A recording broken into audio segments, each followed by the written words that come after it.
क्या हाल चाल है? हाँ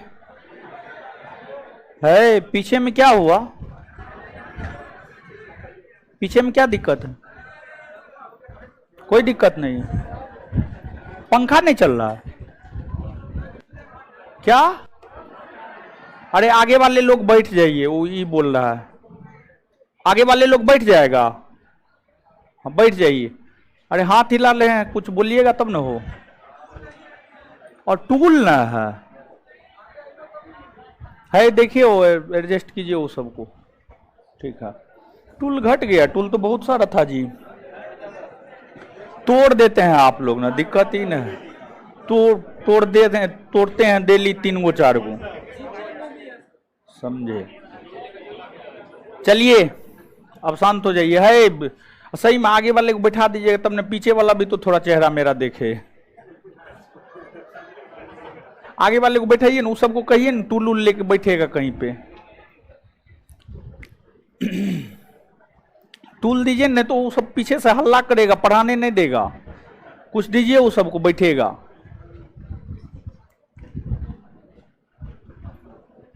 अरे सामने से हट जाइए ना, वो सबको देखने दीजिए ना थोड़ा सा। लोग एकदम, अरे आप ही लोग को बोल रहे हैं, वो जो गैलरी में है वहां पे तो पंखों न है, वहां पे काहे रहते हैं आप लोग?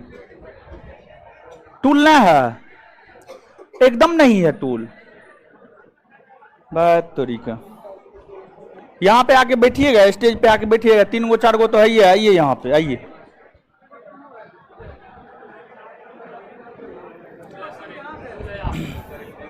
टूल है, जल्दी आइए, हल्ला मत कीजिए। अब चलिए सुनिए। अब कुल मिलाकर के अगर हम लोग देखें तो हम लोग जो है पढ़ रहे थे मौर्य वंश के विषय में। क्या मौर्य वंश के विषय में पढ़ रहे थे ना? हाँ, मौर्य वंश के विषय में पढ़ रहे थे। तो एक आध गो क्वेश्चन मौर्य वंश से संबंधित हम आपसे पूछते हैं, ठीक है? 1-2 क्वेश्चन पूछते हैं, आप जवाब दीजिए। बताइए।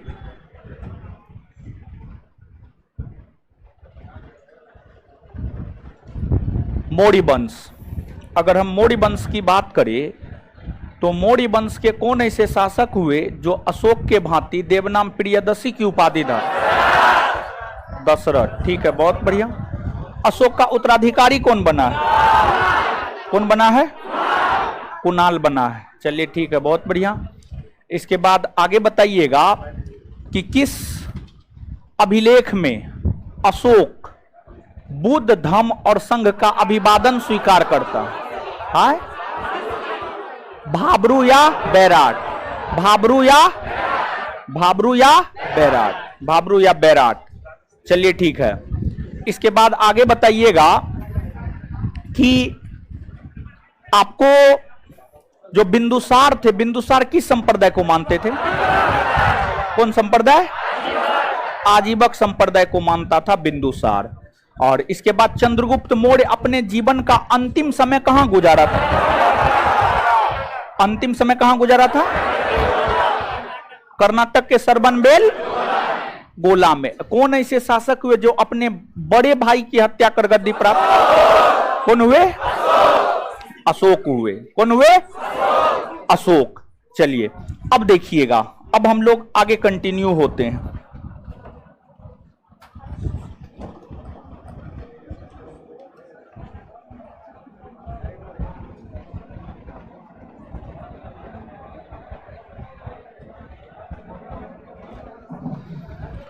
देखिएगा, देखिए, अब हल्ला मत कीजिए। अब काहे हल्ला कर रहे? अब तो सबको हटा दिया, अब क्या दिक्कत है आपको? अब शांत हो जाइए। अरे पढ़ाने दीजिए ना महाराज। आप लोग गुनगुनाइएगा फिर हम नहीं बोल पाएंगे। ठीक, आप लोग शांत रहिएगा तभी हम बोल पाएंगे। देखिए, अशोक है तरीका, काहे ऐसे कर दिया? तो क्लास के शुरू में कुछ मत कीजिए, ठीक है? बीच में जो करना है करते रहिए। शुरू में कंसंट्रेशन बनाने में दिमाग खराब हो जाता है, समझे? एसी लगाइएगा, सीएफसी निकलेगा। सीएफसी निकलेगा, ओजोन परत का क्षरण होगा। तो अभी जितना कष्ट है उससे ज्यादा कष्ट हो जाएगा, तो ये फालतू फालतू काम आप लोग मत कीजिए, ठीक है।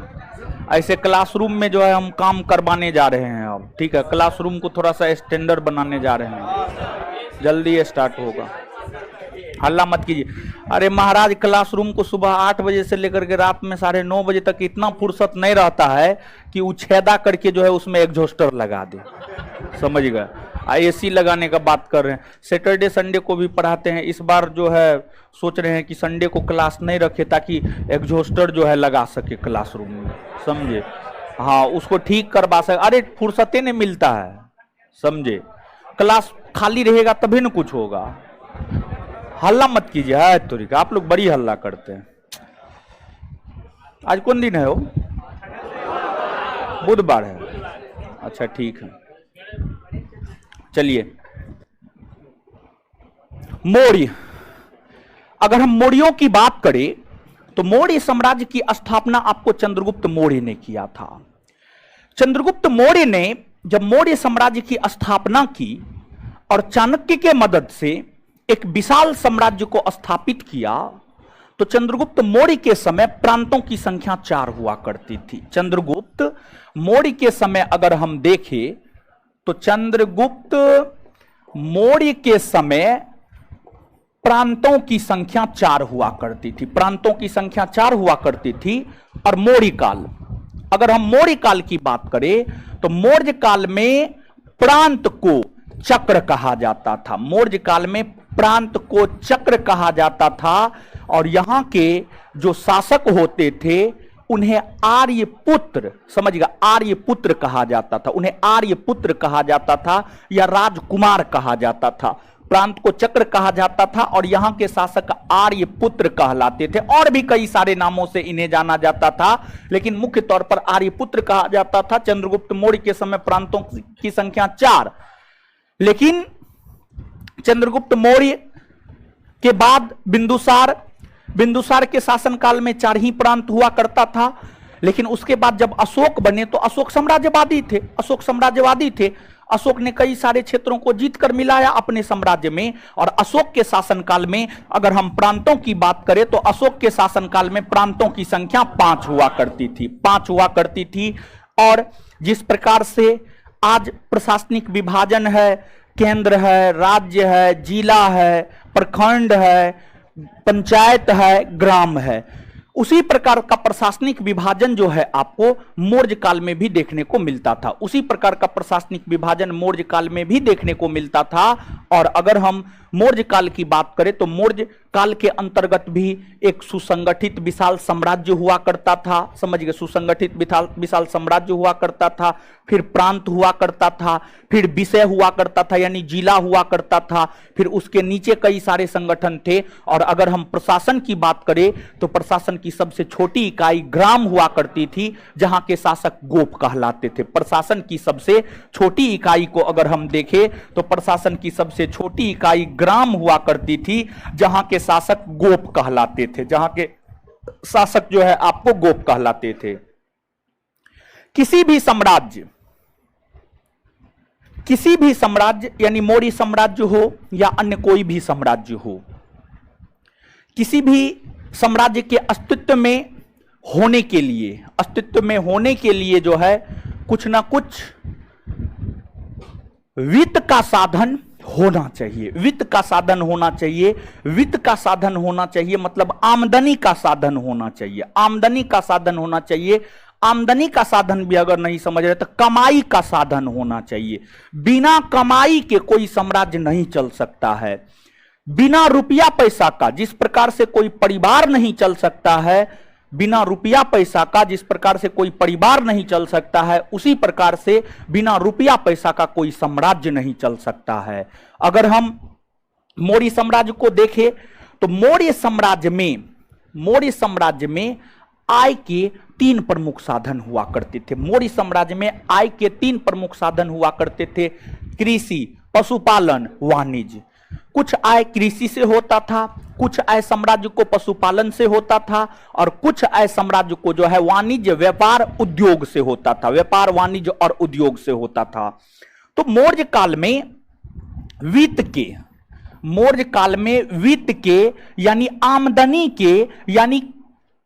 के यानी कमाई के तीन स्रोत थे। और कमाई के जो तीन स्रोत थे, एगो आपको कृषि था, दूसरा अगर हम देखें तो पशुपालन था, और तीसरा अगर हम देखें तो वाणिज्य था, वाणिज्य या व्यापार था।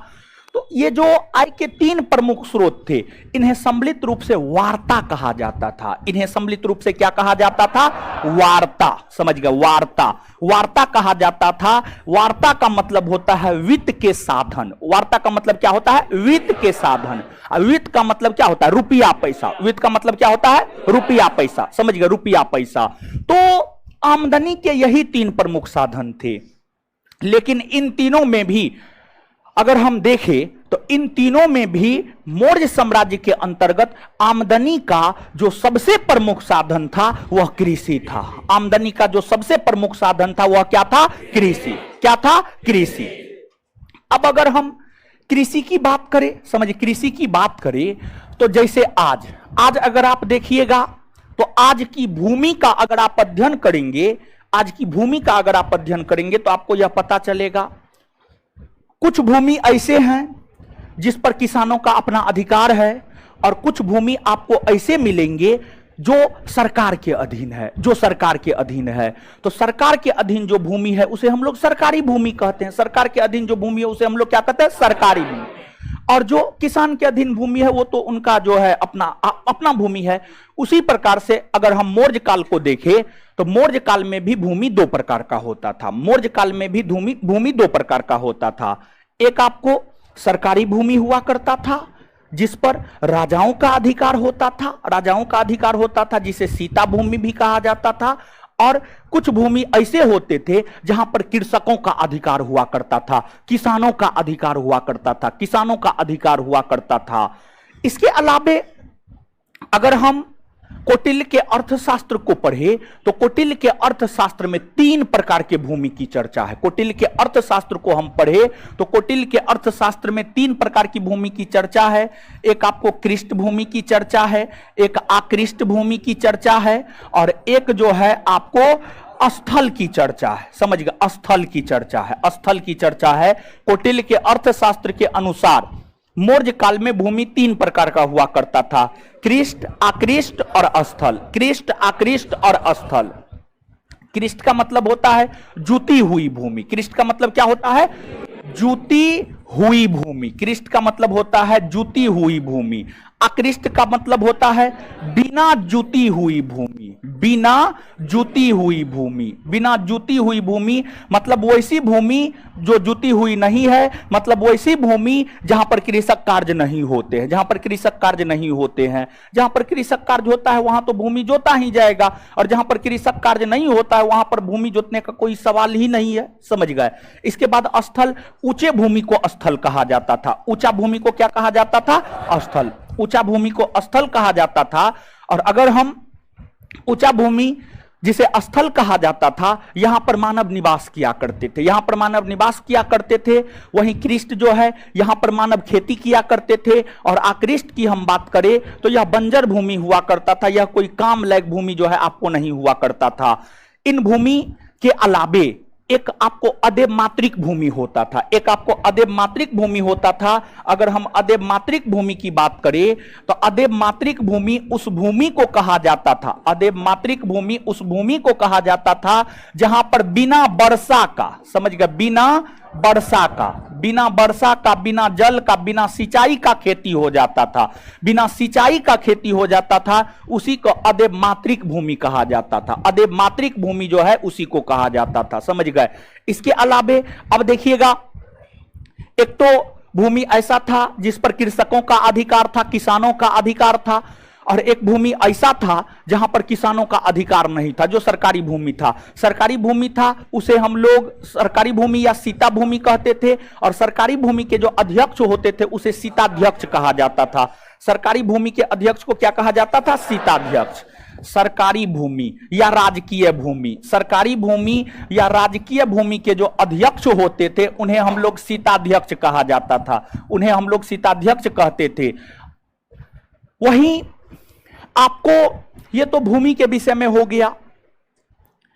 और कृषि पर जो कर लिया जाता था, मूल तौर पर कृषि उत्पादन पर ही कर लिया जाता था। मूल तौर पर किसानों के द्वारा जो उत्पादन किए जाते थे उसके ऊपर ही कर लिए जाते थे, उसके ऊपर ही जो है आपको कर लिए जाते थे। तो अब मौर्य काल में कर की दर क्या हुआ करती थी, अगर आप कर की दर को जानेंगे तो आपको यह पता चलेगा कि कर की दर जो है आपको उत्पादन का 1/6 भाग हुआ करता था।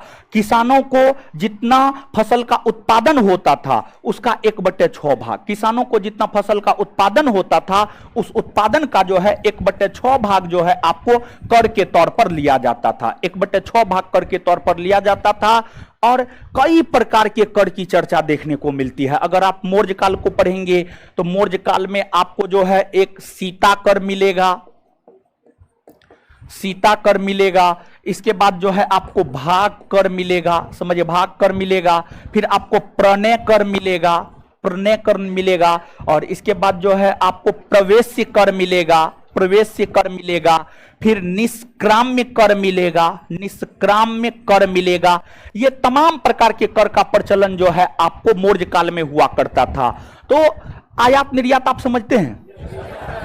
आयात मतलब किसी वस्तु को खरीदना, निर्यात मतलब किसी वस्तु को बेचना, निर्यात मतलब किसी वस्तु को बेचना। तो निर्यात के ऊपर जो कर लगता था उसको हम लोग निष्क्राम्य कर कहते थे। आयात के ऊपर जो कर लगता था उसको हम लोग प्रवेश्य कर कहते थे। और आपात के दौरान जो विशेष प्रकार का कर लगाया जाता था उसको प्रणय कर कहा जाता था। फिर भाग कर की हम बात करें तो उत्पादन के ऊपर जो एक निश्चित भाग राजा के द्वारा ले लिया जाता था कृषि उत्पादन पर, कृषि उत्पादन पर राजा के द्वारा जो फसल का एक निश्चित भाग ले लिया जाता था उसी को भाग कर कहा जाता था। फिर सरकारी भूमि पर जो उत्पादन होता था, जो अधिकारियों के द्वारा उत्पादन किए जाते थे उससे भी राजा के द्वारा कर लिया जाता था, उसी को हम लोग सीता कर कहते थे, उसी को हम लोग जो है सीता कर कहते थे। ये तमाम प्रकार के कर का प्रचलन हुआ करता था। इसके अलावे अगर हम मौर्य काल को देखें तो मौर्य काल के अंतर्गत व्यापार भी हुआ करता था। मौर्य साम्राज्य का व्यापार हुआ करता था और मौर्य साम्राज्य का व्यापार अंतरराष्ट्रीय व्यापार हुआ करता था। राष्ट्रीय और अंतरराष्ट्रीय दोनों प्रकार के व्यापार जो है आपको मौर्य काल में हुआ करते थे। और मौर्य काल में व्यापार का मार्ग जो है आपको बंदरगाह ही हुआ करता था, व्यापार का मार्ग बंदरगाह ही हुआ करता था, वहीं से आपको जो है आपको व्यापार हुआ करते थे। इसके अलावे मौर्य काल के अंतर्गत अगर आप व्यापार को देखेंगे तो व्यापार का माध्यम क्या था तो आपको पता चलेगा कि मौर्य काल के अंतर्गत व्यापार का माध्यम जो हुआ करता था वह रुपया पैसा हुआ करता था। मौर्य काल आते आते जो है आपको रुपया पैसा का प्रचलन हो चला था, सिक्का का प्रचलन हो चला था। मौर्य काल आते आते जो है आपको सिक्का का प्रचलन हो चला था। ये पंखा थोड़ा ठीक कीजिए तो हवा नहीं लग रहा है, ठीक है। मौर्य काल के आते आते जो है आपको सिक्का का प्रचलन जो है आपको हो चला था, सिक्का का प्रचलन आपको हो चला था। तो जो सिक्का का प्रचलन हो चला था, अगर हम मौर्य काल की बात करें, मौर्य सिक्का को अगर हम देखें, मौर्य सिक्का मौर्य काल में जो है आपको सोना का सिक्का होता था, सोना के बाद चांदी का सिक्का होता था और चांदी के बाद तांबा का सिक्का होता था, चांदी के बाद जो है आपको तांबा का सिक्का होता था। मौर्य काल में भी सोना के सिक्का का भी प्रचलन देखने को मिला है, चांदी के सिक्का का भी प्रचलन देखने को मिला है और तांबा के सिक्का, थोड़ा सा और इसको आगे कर दीजिए ना, आगे कर दीजिए, हाँ ठीक है। उधर कर रहे हैं तो उधर वो सबको हवा लगेगा, हमको थोड़े लगेगा जी, हैं हाँ चलिए ठीक है। चलिए, तो मौर्य काल में जो है आपको सोना का सिक्का, चांदी का सिक्का, तांबा का सिक्का, सोना चांदी और तांबा सभी प्रकार के सिक्का के प्रचलन हुआ करते थे। जो सोना का सिक्का होता था उसे सुवर्ण अथवा निष्क कहा जाता था, सुवर्ण अथवा निष्क, सुवर्ण अथवा निष्क कहा जाता था। इसके बाद जो चांदी का सिक्का होता था इसे पन, धरण या कारसापन, पन, धरण या कारसापन कहा जाता था, कारसापन कहा जाता था। और फिर जो तांबा का सिक्का होता था उसे काकनी और मासक, काकनी और मासक, काकनी और मासक कहा जाता था। तो मौर्य काल में सोना, चांदी, तांबा हर प्रकार के धातु के सिक्के हुआ करते थे और अलग अलग धातु के सिक्कों को जो है अलग अलग नामों से जाना जाता था, जो कि हमने आपको बताया है। लेकिन मौर्य काल में प्रचलित जो सबसे महत्वपूर्ण सिक्का था, जिस सिक्का से व्यापार होता था, दैनिक लेन देन में जिस सिक्का का उपयोग होता था, दैनिक लेन देन में जिस सिक्का का उपयोग होता था और जिस सिक्का के माध्यम से व्यापार होता था, वह आपको पन था, वह आपको पन था। तो अगर हम मौर्यों की बात करें तो मौर्यों का सबसे अधिक प्रचलित सिक्का, सबसे अधिक प्रचलित सिक्का हो गया। दैनिक लेन देन में जिस सिक्का का प्रयोग होता था, दैनिक लेन देन में जिस सिक्का का प्रयोग होता था उसे हम लोग पन कहते थे। क्या कहते थे? पन कहते थे। और पन जो है आपको चांदी का सिक्का हुआ करता था, पन चांदी का सिक्का हुआ करता था। और सिक्कों में मिलावट ना हो, सोना में चांदी ना मिला दे, चांदी में तांबा ना मिला दे, इस प्रकार का काम तो हो ही सकता है और इस प्रकार का काम तो होता ही है, समझ गए, होता ही है। तो मिलावट ना हो, सिक्कों का निरीक्षण करने के लिए जो है एक पदाधिकारी की नियुक्ति की गई थी। सिक्कों का निरीक्षण करने के लिए जिस पदाधिकारी की नियुक्ति की गई थी उसे रूपदर्शक कहा जाता था, उसे रूपदर्शक कहा जाता था। तो सिक्कों के निरीक्षण करने वाले अधिकारी को, सिक्कों के निरीक्षण करने वाले अधिकारी को रूपदर्शक कहा जाता था, रूपदर्शक। सिक्कों के निरीक्षण करने वाले अधिकारी को क्या कहा जाता था? रूपदर्शक, रूपदर्शक कहा जाता था। तो ये तमाम प्रकार की बातें भी मौर्य काल के अंतर्गत जो है आपको याद रखना है। यहां तक बात समझ में आया? तो कुल मिलाकर के अगर आप देखेंगे तो मौर्यों के पिछले क्लास में जो है हम लोग मौर्यों के सामाजिक जीवन तक देखे थे। आज के डेट में जो हमने आपके साथ चर्चा की है ये मौर्यों का आर्थिक जीवन है, मौर्यों का आर्थिक जीवन है। तो हम लोग राजनीतिक जीवन तो पहले ही देख लिए, सामाजिक जीवन देख लिए, आर्थिक जीवन देख लिए। कालांतर में जाकर के मौर्य साम्राज्य का पतन हुआ। मौर्य साम्राज्य का जो पतन हुआ है उसके पीछे कई सारे कारण विद्यमान है। किसी भी साम्राज्य के पतन के पीछे कोई एक कारण विद्यमान नहीं होता है, बल्कि कई सारे तत्व विद्यमान होते हैं। अगर आप असफल होते हैं तो उसमें भी बहुत सारे चीजों का योगदान होता है और अगर आप सफल होते हैं तो उसमें भी बहुत सारे चीजों का योगदान होता है, समझ गए। तो ये चीज है, मौर्य साम्राज्य के पतन के पीछे भी कई सारे कारण थे। अलग अलग विद्वानों की अलग अलग राय है। अगर आप डीएन झा पर विश्वास करते हैं तो डीएन झा कहते हैं कि मौर्य साम्राज्य के पतन का कारण अयोग्य उत्तराधिकारी, अयोग्य उत्तराधिकारी, अयोग्य उत्तराधिकारी। ऐसा माना जाता है कि अशोक के बाद कोई भी मौर्य साम्राज्य में योग्य शासक नहीं हुए। अशोक के बाद मौर्य साम्राज्य में कोई भी योग्य शासक नहीं हुए, जिस वजह से मौर्य साम्राज्य का पतन हो गया डीएन झा के अनुसार। और मौर्य साम्राज्य के पतन की अगर हम बात करें तो मौर्य साम्राज्य के पतन का जो सबसे प्रमुख कारण है वह यही है, वह यही है। सबसे प्रमुख कारण अयोग्य उत्तराधिकारी ही है। अगर आपसे मौर्य साम्राज्य का पतन पूछे, 3-4 ऑप्शन में रहे, सबसे परफेक्ट उत्तर अगर कोई है तो वह अयोग्य उत्तराधिकारी है। इसके बाद अगर हम डीडी कौशाम्बी की बात करें तो डीडी कौशाम्बी के अनुसार मौर्य साम्राज्य के पतन का कारण क्या है? तो डीडी कौशाम्बी के अनुसार मौर्य साम्राज्य के पतन का कारण है आर्थिक संकट। आर्थिक संकट, आर्थिक संकट के कारण जो है आपको मौर्य साम्राज्य का पतन हुआ। फिर एक विद्वान है आपको हरप्रसाद शास्त्री, समझिए हरप्रसाद शास्त्री। अगर हम हरप्रसाद शास्त्री पर विश्वास करें तो हरप्रसाद शास्त्री यह कहते हैं कि मौर्य साम्राज्य के पतन का कारण अकबर का ब्राह्मण विरोधी नीति है। अकबर का ब्राह्मण विरोधी अशोक का ब्राह्मण विरोधी नीति है, अशोक का ब्राह्मण विरोधी नीति है, अशोक का ब्राह्मण विरोधी नीति है। आप सभी लोग जानते हैं कि शुरुआती दौर में अशोक ब्राह्मण धर्म को मानता था, लेकिन बाद में जाकर के अशोक जो है बौद्ध धर्म को अपना लिया, बौद्ध धर्म को अपना लिया। लेकिन ऐसा नहीं था कि अशोक जो है ब्राह्मण धर्म का सम्मान नहीं करता था, ब्राह्मण धर्म का सम्मान करता था। लेकिन फिर भी हरप्रसाद शास्त्री नामक इतिहासकार ऐसा आरोप लगाते हैं कि अशोक के ब्राह्मण विरोधी नीति के कारण जो है मौर्य साम्राज्य का पतन हुआ। मतलब कहीं ना कहीं अशोक ब्राह्मण धर्म का विरोध करना शुरू कर दिया था इनके अनुसार। इसके बाद जो है आपको एक विद्वान है हेमचंद राय चौधरी, हेमचंद राय चौधरी। अगर हेमचंद राय चौधरी की बात करें तो हेमचंद राय चौधरी के अनुसार मौर्य साम्राज्य के पतन का कारण है अशोक का अहिंसक और शांति प्रिय नीति, अशोक का अहिंसक और शांति प्रिय नीति, शांति प्रिय नीति। अशोक जो है आपको कलिंग युद्ध के बाद जो है युद्ध करना छोड़ दिया था, शांत स्वभाव के हो गए थे। इसी को आधार बनाते हुए हेमचंद राय चौधरी यह कहते हैं कि अगर अशोक कलिंग युद्ध से पहले की नीति मतलब युद्ध की नीति को अपनाए रख दे तो मौर्य साम्राज्य का पतन नहीं होता, मौर्य साम्राज्य का पतन नहीं होता। लेकिन आप एक बात को समझिएगा, आपके पिताजी कितना भी धन संपत्ति अरज के दे दे और आप एकदम पक्का दारूबाज हैं, आप उठने के साथ दारू पीते हैं, सोने के साथ दारू पीते, पक्का दारूबाज हैं आप। आपके पिताजी आपको कितना भी संपत्ति अरज के दे दे तो क्या कीजिएगा? सब चीज बेच के पिए ना जाइएगा जी, समझ गए?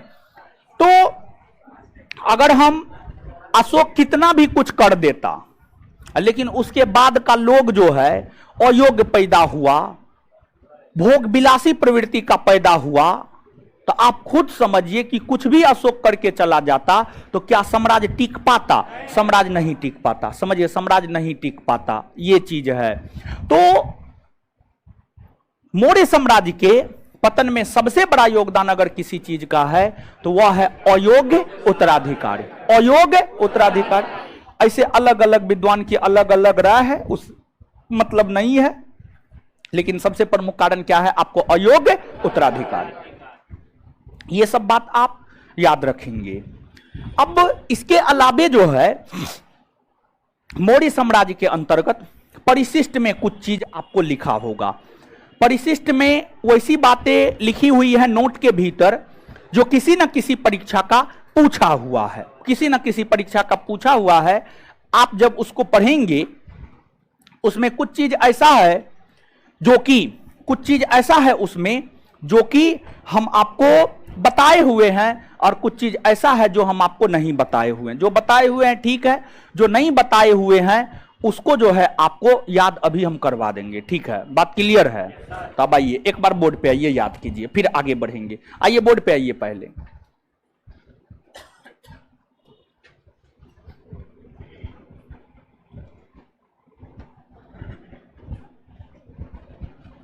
चलिए, मौर्य काल में प्रांत को क्या कहा जाए? मौर्य काल में प्रांत को क्या कहा? प्रांत को चंद्रगुप्त मौर्य के समय कितने प्रांत?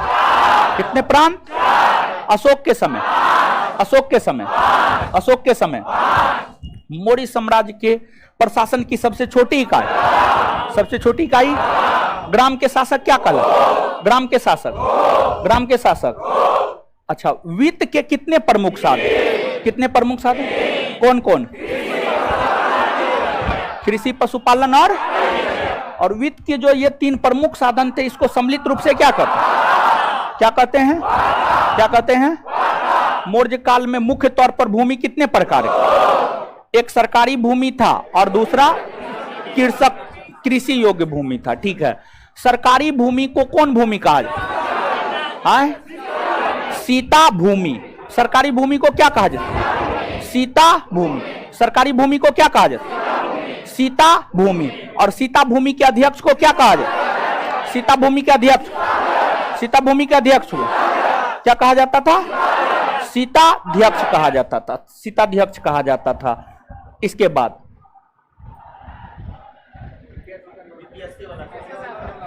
हाँ, ये सब तो हर बेरा है तोरी के बड़ी। चलिए जल्दी याद कीजिए आप लोग, है तोरी के। चलिए सुनिए, अर्थशास्त्र के अनुसार जो है भूमि कितने प्रकार का? कौन कौन? कृष्ट, अकृष्ट। आप लोग हड़बड़ाइएगा नहीं, ठीक है? वो लोग अंदर भी आ सकता है, ठीक है? वो आता है, कोई दिक्कत नहीं है। हल्ला करेगा, बोलेगा छुट्टी देने के लिए छुट्टी दे देंगे, लेकिन आप लोग हड़बड़ाइएगा नहीं, आराम से। स्पेशल लड़की को बोल रहे हैं। देखिए, लड़का को कुछ हो जाता हमको बहुत ज्यादा टेंशन नहीं होता, लड़की को कुछ हो जाता बड़ी टेंशन होता है, ठीक है? अरे काहे ऐसा जानते हैं? ऐसा इस वजह से कि लड़की जो है ज्यादा जगह हल्ला करते रहती है और लड़का सब अपने तक सीमित रख लेता है, तो लड़की को होने के बाद बदनामी मेरा ज्यादा हो जाता है और लड़का सब समझदार होता है, ठीक है? चलिए आइए आइए, याद कीजिए याद कीजिए याद कीजिए। अर्थशास्त्र के अनुसार भूमि कितने प्रकार का? कौन कौन? कृष्ट आकृष्ट। जुती हुई भूमि क्या कहलाती? जुती हुई भूमि, बिना जुती हुई भूमि, ऊंची भूमि, वैसी भूमि जहां बिना वर्षा का खेती होता था क्या कहलाता था? अच्छा, भू राजस्व के तौर पर जो कर लिया जाता था उत्पादन का कितना? उत्पादन का आपात स्थिति में जो कर लगाया जाता था उसे आपात स्थिति में आयात कर,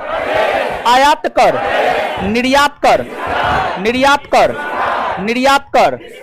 मौर्य काल में सिक्का का प्रचलन हुआ था। कौन कौन धातु के सिक्का? सोना चांदी और सोना का सिक्का क्या कहलाता? चांदी का सिक्का, तांबा का सिक्का। और अच्छा, मौर्य काल में सबसे प्रचलित सिक्का सिक्कों के निरीक्षण करने वाले अधिकारी को क्या कहा जाता था? अच्छा, मौर्य साम्राज्य के पतन का सबसे प्रमुख कारण, डीएन झा के अनुसार, डीडी कोसाम्बी के अनुसार, हरप्रसाद शास्त्री के अनुसार, हेमचंद राय चौधरी के अनुसार।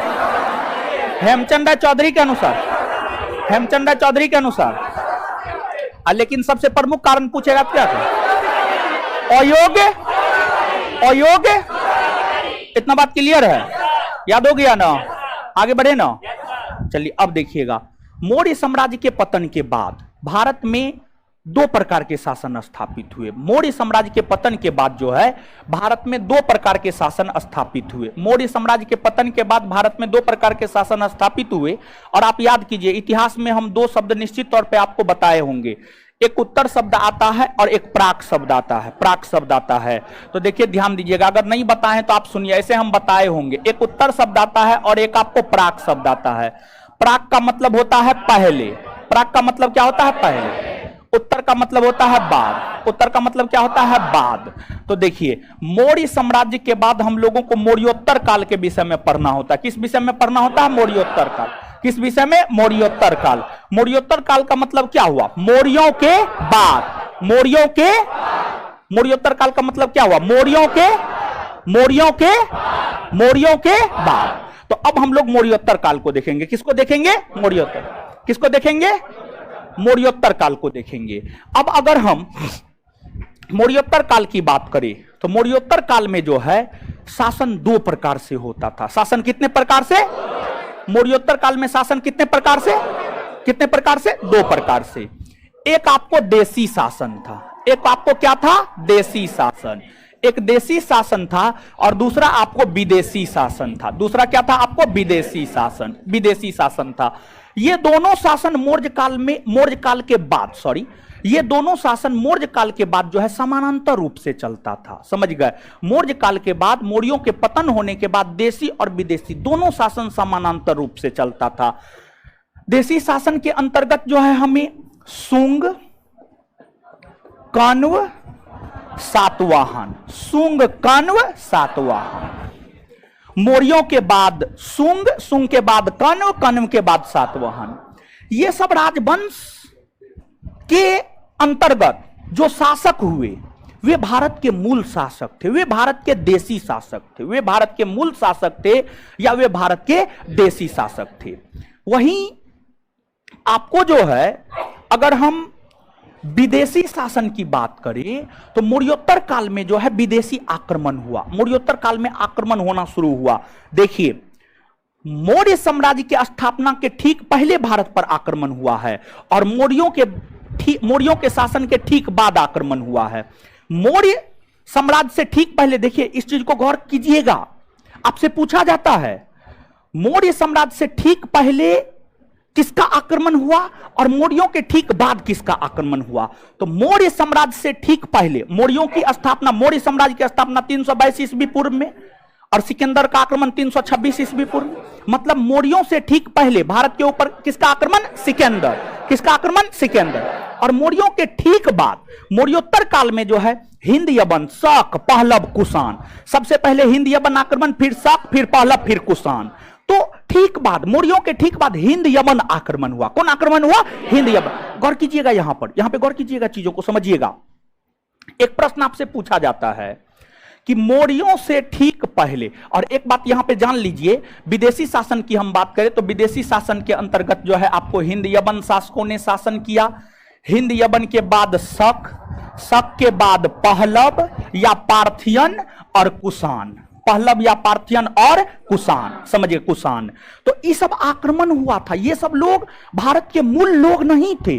जो हिंद यवन है, शक है, पहलव है, कुषाण है, ये सब लोग भारत के मूल लोग नहीं थे। ये सब लोग भारत के मूल लोग नहीं थे, बल्कि ये सब विदेशी थे। आक्रमण किए, भारत के कुछ क्षेत्रों को जीता और भारत के कुछ क्षेत्रों को जीत करके वहां पर अपने शासन को स्थापित किया, वहां पर अपने शासन को स्थापित किया। और जब ये लोग भारत के अलग अलग भूभाग को जीत करके वहां पर अपने शासन को स्थापित कर रहा था, तो उस समय भारत में कुछ देसी शासक भी हुआ करता था, देसी राजवंश भी हुआ करता। शुंग, कण्व, सातवाहन, शुंग, कण्व, सातवाहन और ये हिंद यवन, शक, पहलव, कुषाण, ये सभी एक दूसरे के समकालीन थे। शुंग वंश में पुष्मित शुंग को देखेंगे, हिंद यवन शासक में मिनांडर को देखेंगे। तो जो पुष्मित शुंग है वो मिनांडर का समकालीन था, जो पुष्मित शुंग है वो मिनांडर का समकालीन था। तो जो है आपको देसी शासक और इधर विदेशी शासक, ये सभी लोग एक दूसरे का क्या हुआ करता था? समकालीन। क्या हुआ करता था? समकालीन। क्या हुआ करता था? समकालीन। अब यहां पर एक चीज और, जो बात हम आपको बताए हैं, और ध्यान दीजिएगा, विदेशी आक्रमण ये एकदम क्रम है। सबसे पहले हिंद यवन, फिर शक, फिर पहलव और फिर कुषाण। तो मौर्य साम्राज्य की स्थापना जो है आपको 322 ईस्वी पूर्व में हुआ है। मौर्यों से ठीक पहले सिकंदर का आक्रमण और मौर्यों के ठीक बाद हिंद यवन। ये बात समझ में आया? नीचे से एक लाइन कॉपी में लिखिएगा, तो ये बात लिखिएगा कॉपी में।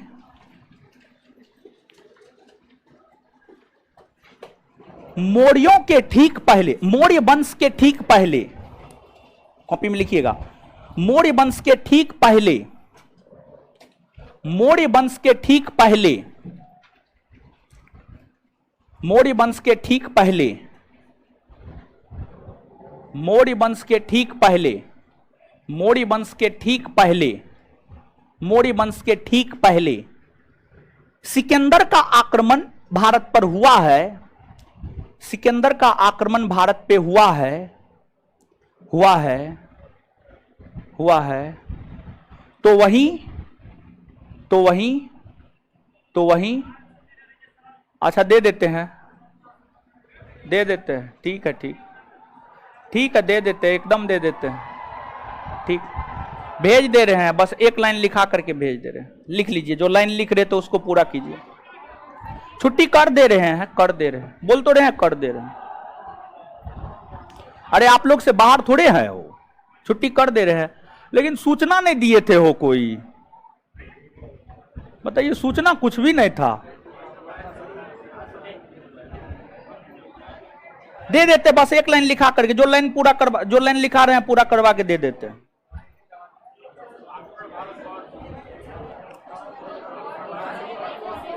मौर्यों के ठीक पहले सिकंदर का आक्रमण भारत पर हुआ था, हुआ है। तो वहीं मौर्यों के ठीक बाद, तो वहीं मौर्यों के ठीक बाद, तो वहीं मौर्यों के ठीक बाद, तो वहीं मौर्यों के ठीक बाद, मौर्यों के ठीक बाद, मौर्यों के ठीक बाद, मौर्यों के ठीक बाद, दे रहे हैं, दे रहे हैं, दे रहे हैं। जो लाइन लिखवा रहे हैं उसको पूरा करने दीजिए ना। मौर्यों के ठीक बाद हिंद यवन शासकों का आक्रमण हुआ है। मौर्यों के ठीक बाद हिंद यवन शासकों का आक्रमण हुआ है। मौर्यों के ठीक बाद हिंद यवन शासकों का आक्रमण हुआ है। दिलीप जी चले गए हैं क्या हो? देखिए तो है, कोई स्टाफ है जी? दिलीप जी चले गए हैं? आइए हैं, आइए ना एक बार, आइए तो आइए, तो आइए दिलीप जी। हैं, आइए ना, आइए आइए आइए, 1 मिनट, 1 मिनट आइए आप। चलिए, है आप लोग हड़बड़ाते कहाँ हैं, हे भगवान।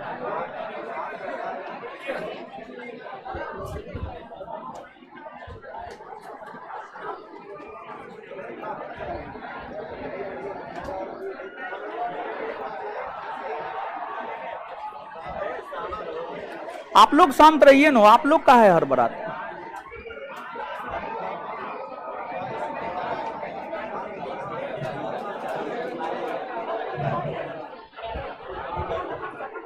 है, बैठिए बैठिए, आप लोग का, आप लोग शांत रहिए। अरे आप लोग शांत रहिए ना, हो हे भगवान, आप लोग शांत रहिए, शांत रहिए। अच्छा क्या प्लान है, कोई सूचना उचना नहीं मिला था, मैसेज कर देते कम से कम, पहले ही हम छुट्टी दे देते। फोन कहाँ किए थे आप? क्या सब, क्या प्लान है? बस गांधी मैदान तक जाना है सर, वही परसेंटाइल के विरोध में। क्योंकि बीपीएससी के चेयरमैन का कहना है कि आप लोग के पास संख्या नहीं है, तो हम लोग को संख्या ही दिखाना है। अरे सुनिए ना, माइक दे रहे हैं, ठीक है, पहले हमको तो जानने दीजिए। हाँ, तो यही गांधी मैदान तक जाना, यही ना? बस दोपहर वाला बैच जो बीपीएससी का जो लोग हैं वो लोग आयोग हम लोग जाएंगे अपना। इन लोगों को बीपीएससी ऑफिस नहीं जाना है, बस गांधी मैदान तक। अच्छा ठीक है, और उसके बाद जो है यही है, अभी दोपहर 12-2 बजे, 2-3 बजे तक का बैच बंद रखना। उसके बाद 3 बजे तक काफी है। चलिए देखिए, आपको जो है, देखिए आंदोलन, एगो जेपी आंदोलन है। जेपी आंदोलन का नाम सुने? जेपी आंदोलन इंदिरा गांधी की सत्ता को हिला के रख दिया था, और जेपी आंदोलन से ही उभरा हुआ नेता है नीतीश कुमार, लालू यादव, सुशील मोदी, रामविलास पासवान, समझ गए? तो आंदोलन का काफी ज्यादा महत्व होता है। आप लोगों के हक और अधिकार के लिए जो है दिलीप जी अपने नेतृत्व में लड़ाई लड़ रहे हैं। और देखिए, बीपीएससी में परसेंटाइल लागू हुआ है, इसके विरोध में हम भी हैं, समझ गए? बीपीएससी में परसेंटाइल, और दूसरा चीज ये है कि आपको 2 शिफ्ट में नहीं होना चाहिए, परसेंटाइल में 2 शिफ्ट में तो परीक्षा होना ही नहीं चाहिए। इससे अच्छे अच्छे विद्यार्थी जो है छट जाएंगे। एक प्रकार से कहिए तो धांधली का एक नया रास्ता जो है आपको चुना गया, हमको ऐसा लग रहा है, समझ गए? तो उसी को लेकर के जो है आंदोलन दिलीप जी कर रहे हैं। तो आप सभी छात्रों के लिए ही आंदोलन हो रहा है, तो हमको लगता है कि आप सभी छात्रों को इस आंदोलन में इस आंदोलन में दिलीप जी के नेतृत्व को स्वीकार करते हुए उनके कंधा से कंधा मिलाकर जो है आपको काम करना चाहिए, मेरे ख्याल से ऐसा लगता है हमको। तो बोल देंगे, हम बोल देंगे, आप टेंशन फ्री रहिए, समझ गए? बाद बाकी जो है आप देख ही रहे हैं। माइक क्या दिलीप जी को देंगे? माइक देंगे दिलीप जी को? चलिए ठीक है, 1 मिनट संबोधित कर दीजिए, फिर लेकर के जाइए इन लोगों को, मेरा तो आदेश हो चुका है।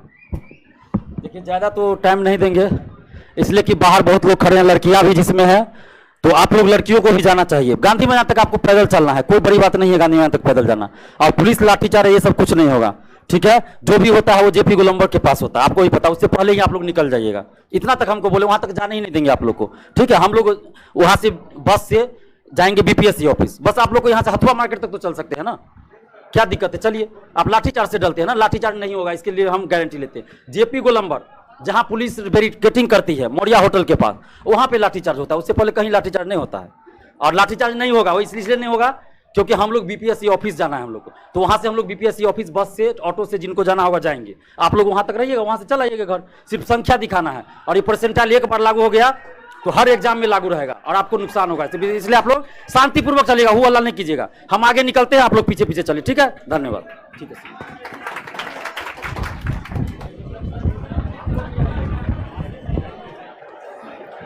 चलिए ठीक है, तो आज का क्लास जो है बंद करना होगा आंदोलन को लेकर के, तो इससे आगे हम लोग अगले क्लास में मिलते हैं। और अब सुन लीजिए, आज का जो है मात्र 2 बजे तक का बैच बंद है, बाद बाकी सारा बैच ओपन है।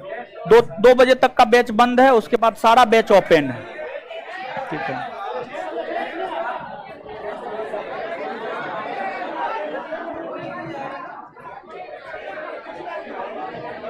चलिए, हल्ला नहीं करना है, आराम से निकल जाइए, आराम से निकल जाइए।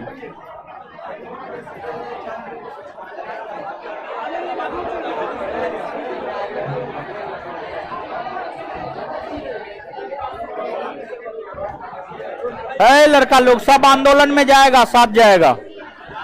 आंदोलन में जाना है सबको, जाना है, सबको जाना है। आप अगर अभी इन लोगों का साथ नहीं दीजिएगा, कल के डेट में दरोगा परीक्षा में आपके साथ कोई दिक्कत होगा तो फिर लोग आपका साथ नहीं देगा। इस बात को आप समझिए, साथ दीजिए, एकदम सब लोग जाइए साथ में।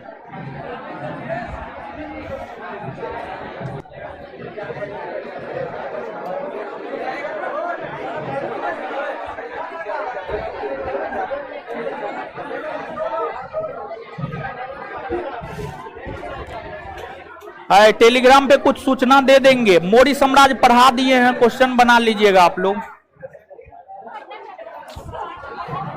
तो आज तक कौन बुक करवाते हैं, कौन बुक करवाते हैं? वही ना करवाते हैं। तो वो क्वेश्चन नहीं किए हैं, पढ़ा दिए हैं तो क्वेश्चन कर नहीं लेना चाहिए।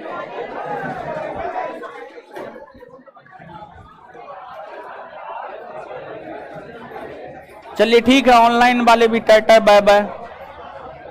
क्लास समाप्त करना पड़ रहा है, बड़ी दुख के साथ क्लास समाप्त करना पड़ रहा है। हाँ